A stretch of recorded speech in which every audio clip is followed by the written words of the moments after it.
Kenya Kwanza regime must stop profiling Mount Kenya youth as Mungiki or Walefi.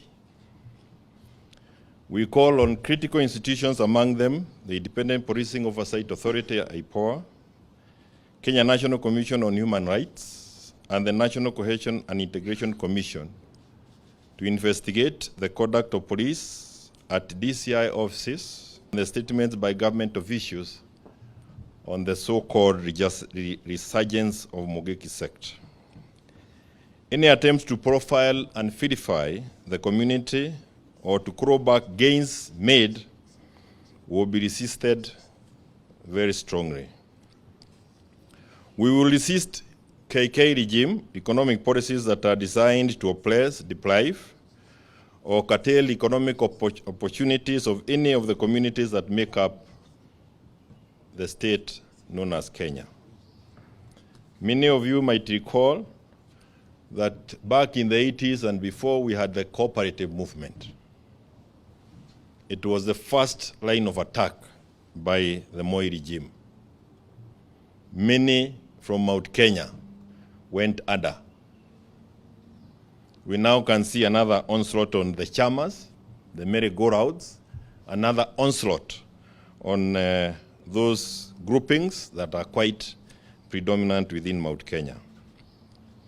We will continue monitoring, documenting, and responding to emerging policy and human rights abuses affecting Mount Kenya region and any acts that are outside the rule of law. Kenya Kwanza regime, in its evil design to impoverish the poor people of Mount Kenya, must be reminded that it is not possible to legislate the poor into prosperity by registrating the wealthy out of prosperity. The unwarranted and uncalled for attacks on His Excellency President Uhuru Kenyatta, the Azimio chairman, must stop.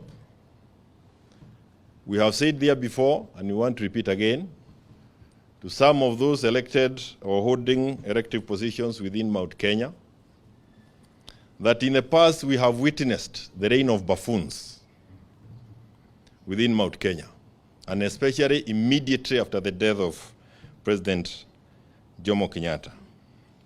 We shall not allow this same behavior again within Mount Kenya. Mount Kenya is not available for auction. You need to look around for something else to sell. And all forms of political mobilization will be done to counter the reemergence of these buffoons, and our right of association must be respected across.